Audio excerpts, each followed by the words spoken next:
Seeing what The Big Bang Theory became is part of what makes Season 1 feel so weird. Looking back, the show people grew to love was clearly not the one the writers set out to make. Instead of starting with the first episode, we're going to start before the first episode, with a version of the series that's surprisingly dark and a little too real. We didn't know it at the time, but the Big Bang pilot we saw on TV wasn't the first pilot that got filmed. The original pilot painted a bleaker picture of Pasadena, a stark contrast to the often sunny and bright Pasadena that the official series would eventually embrace. A much meaner woman who moves in with Leonard and Sheldon and abuses their kindness and naivety. Test audiences didn't enjoy the unkind dynamic between the characters, so Katie was eliminated for the second pilot. And while Leonard remains relatively similar to his final form, Sheldon feels like a totally different character, mostly because he's just more normal. Proto-Sheldon actively likes women and has a sense of humor, but actual Sheldon wouldn't lose his virginity until season 9. And I have seen 6 women naked. Some of them weren't even relatives. A character named Gilda, who exists in a kind of love triangle between Leonard and Sheldon, is dropped. Howard and Raj don't exist yet, but were added later to complete a kind of quartet of nerdy stereotypes, once audiences responded well to the actual nerds in the show. It all worked out in the end, but looking back all these years later, it's fascinating to think what would have happened if the show started with this Big Bang. If you watched The Big Bang Theory in syndication, it's likely that you missed the show's true first scene, and it's so out of place that creator Chuck Lorre decided that it never should have existed in the first place. In the show's original cold open, Leonard and Sheldon are seen at a sperm bank for high IQ individuals, trying to make a little extra money so they can get faster internet speeds. They bail once Sheldon realizes that it's no guarantee that he'll pass on his genius DNA to an offspring, since he comes from a family of very normal individuals. It's a theme that comes up later in the season, when Sheldon tries to convince his sister to have a baby with a genius, since he never plans on having kids of his own. But he still believes that there should be more mini Sheldons. The sperm bank experience is referred to a few moments later, but its context was cut. So, what do you guys do for fun around here? Well, today we tried masturbating for money. And it got even more noticeable on airplanes where the show was presented. In the American Airlines version of the premiere, Leonard and Sheldon appear and explain that the scene is too adult for general audiences, and reappear again a few moments later to basically censor out the mention of what exactly goes on at a sperm bank. The sequence of events is ultimately pretty out of character for early Sheldon, so audiences not seeing this scene in reruns aren't missing too much.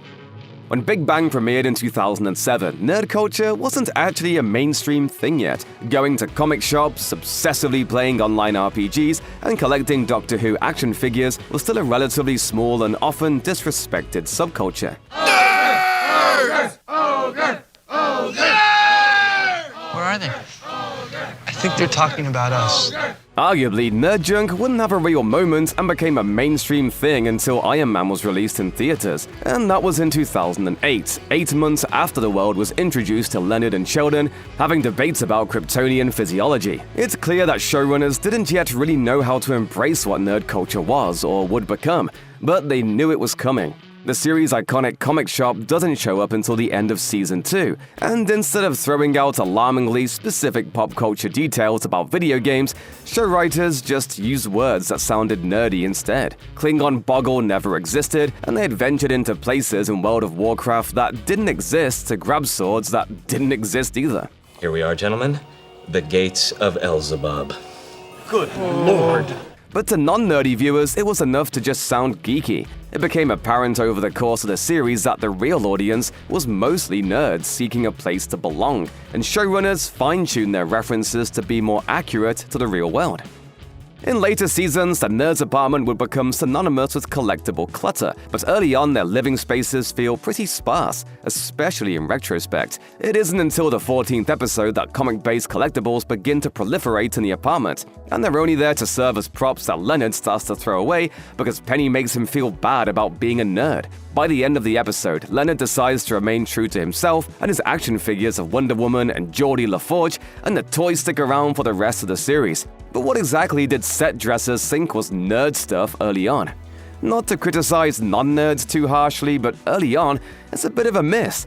The apartment mostly leans towards the academic side of nerdiness, with models of molecules and a huge collection of books decorating the set. It may not have been obvious on a 2007 TV screen, but not even the books seem right. Many are turned around with the spines facing inwards, a detail which would probably drive Sheldon insane. It's only clear in Ultra HD that at least one of these paperbacks, which might look like a classic sci-fi from a distance, is actually V.C. Andrews' Web of Dreams, a gothic horror novel from 1990 with no connection to anything sci-fi or fantasy. You'll also spot a print in the kitchen that looks like a robot that reads Petra Divos. It's actually an ad for a 1930s Belgian beer. It's not something either resident ever expressed an interest in, either beer or 1930s advertising, but because it features something that looks like a robot, it just became part of the set. Similarly, the set features other classic sci-fi posters, depicting things like War of the Worlds and Captain Future, Wizard of Science that are probably public domain. And while thematically appropriate in a vague kind first result on Amazon for public domain posters kind of way, we're not yet in an era of accessible modern nerd stuff that the show would eventually enter. We didn't know it yet, but it was the 11th episode of the series that would result in a lawsuit, and all because of a song that Sheldon insists Penny sing to him while he's sick. In 2015, the gentle lullaby would become a battleground for a copyright fight. Soft kitty, warm kitty. Little ball of fur. Keep rubbing.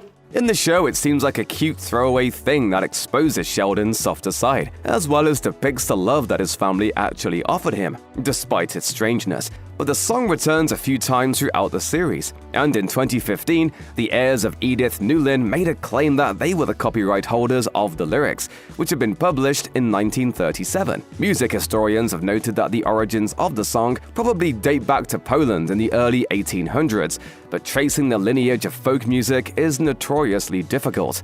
While the Newlin family claim that they actually retained the rights, Willis Music Company claimed that they were the actual rights owners, and the show had secured the rights to use the song with them properly. By 2017, the case was dismissed after the Newlin family could not prove ownership. Viewers will now notice that, after showing up almost every season, the song is only used once more on the show after season 8, when the lawsuit was first launched. But it does make a triumphant return in a couple of episodes of young Sheldon and George and Mandy's first marriage, after the lawsuit was dismissed.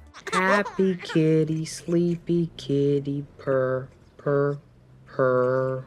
Are you freaking kidding me? I'm not happy about it either. While the show never explicitly discusses Sheldon's particular social problems on a psychological level, other than just acknowledging him as an often intolerable weirdo, The Big Bang Theory would become a very controversial landmark in autism awareness. For many, Sheldon represented either a person they knew and didn't quite understand, or an aspect of themselves that always felt out of place. TV sitcoms had always presented unusual characters, but placing someone with obvious autistic traits as a main character was a milestone that wasn't even really intentional or understood at the time. My twin brother is, as Mom puts it, one of God's special little people. Sheldon and the treatment of autism spectrum disorder on The Big Bang Theory will become a hotly debated topic over the years. Viewers with autism would debate back and forth about if Sheldon was a positive or negative portrayal of the disorder, or if his friends treated him the way they should, given his condition. Whether Sheldon was a true villain or a sympathetic character, or whether he'd ever find or even deserved redemption for borderline sociopathic behavior, was a debate that would rage for over a decade. How about the month Sheldon spent grinding up insects and mixing them into Leonard's food? Well, excuse me? But one thing was undeniable. Awareness of autism spectrum disorder would become mainstream in a way that may have been less possible without the inclusion of pop culture. Was it handled in a way that would please all viewers? Absolutely not. But The Big Bang Theory is a sitcom. You get exactly what's on the label. It's hard to watch a show that references advanced technology from 2007 and not feel like it's a little dated. While it would be pretty tough to get into or even understand, much of the ultra-advanced science speak that the show uses as punchlines, some outdated things are pretty glaring. We need to widen our circle. I have a very wide circle. I have 212 friends on MySpace. It starts in the first episode, when Leonard and Sheldon are trying to raise money for fractional T1 internet. Internet tech would advance leaps and bounds in the ensuing years, making T1 become a pretty outdated reference. The guys are also super impressed with the ability to just ask a phone to call someone. Call Leonard Hofstadter. Did you say call Temple Beth Seder? they're also fascinated by being able to turn on a light using remote controls over the internet. By today's standards, these things almost seem antique. One notably weird detail that didn't anticipate a very bleak, very real future when discussing Terminator 3. Why would Skynet, an artificial computer intelligence, bother to create a petite, hot 17-year-old killer robot? Skynet is kinky? With the rise of unexpected AI behavior and people forming relationships with highly sexualized AI models from all age ranges, not even Howard's deeply perverse imagination or Sheldon's low opinion of humanity could have imagined the disturbing future we live in today. Who is Sheldon, really? We start to get answers about him early on in the first season, but as time progresses, it turns out that those answers may not even be true. For all of Sheldon's adherence to a Vulcan-like approach to logic, fact, and stoicism, he lets loose with a couple of big exaggerations and outright lies about his childhood that are corrected later. But maybe it's not the fact that he's a liar, he's just an unreliable narrator, and not entirely on purpose due to internalized traumas. None of this became totally clear until the actual details of his childhood were directly depicted in young Sheldon, the prequel series that overlapped The Big Bang Theory by 2 years. Among some of the first season Sheldon facts are that he was born in a Kmart and the nature of his childhood home. My mom had to fly back to Texas to help my dad because the house had slipped off the cinder blocks again. Again? Of course, we see later that Sheldon grew up in a nice, modest family home. He also says he was sent to a boarding school, but that never actually happens. So, what's the deal? Sure, in truth, it's all just stuff that happens in sitcoms to make jokes funnier, but the ending of young Sheldon offers an explanation that might satisfy continuity fiends when we see Sheldon writing his own memoirs. At this point, he seems to be coming to terms with the facts and fictions he's always believed about his childhood, encompassing everything we've seen on young Sheldon. But it's just as possible that his memoirs encompass all 12 seasons of The Big Bang Theory as well, presented through his own questionable lens. It's a kind of metafiction that can explain away a lot of inconsistencies, but it's probably not that deep. While the show didn't really make a big deal of it, there was obviously an effort to get fans of Roseanne to tune in to see Johnny Galecki's first big show in decades. By episode 3, Sarah Gilbert appears as Leslie Winkle, a potential romantic interest for Leonard. Because they'd played a couple on Roseanne and actually dated in real life at the time, it seemed like a pretty neat fit.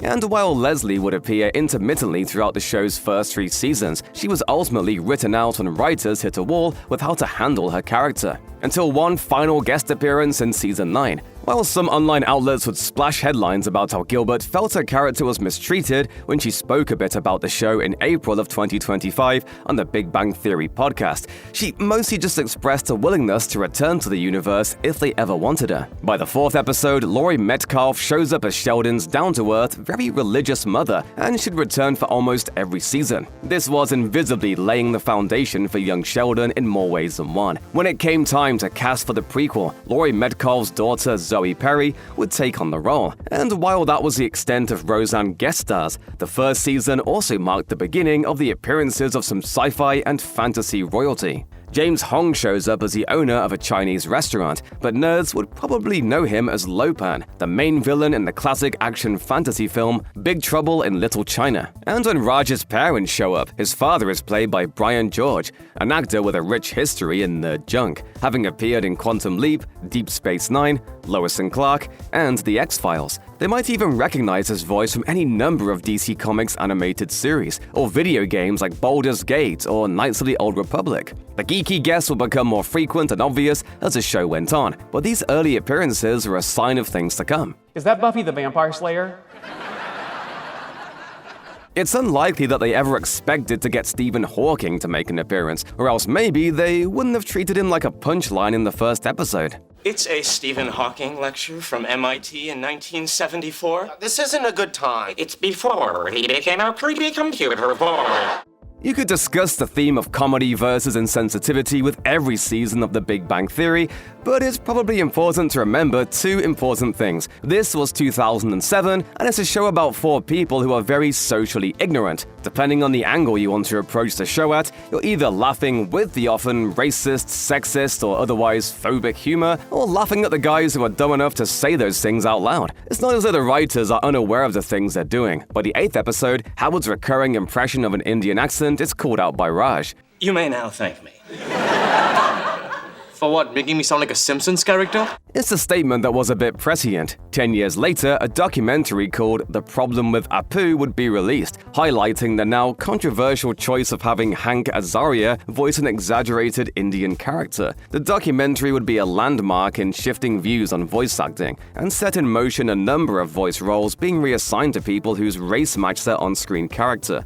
In its way, The Big Bang Theory understood the casual racism of television and understood the changing landscape. Characters are generally called out for their insensitivity, and some of them even evolve into better people over the series. Are they jokes that should be made in the first place? It was 2007. That's just how it was.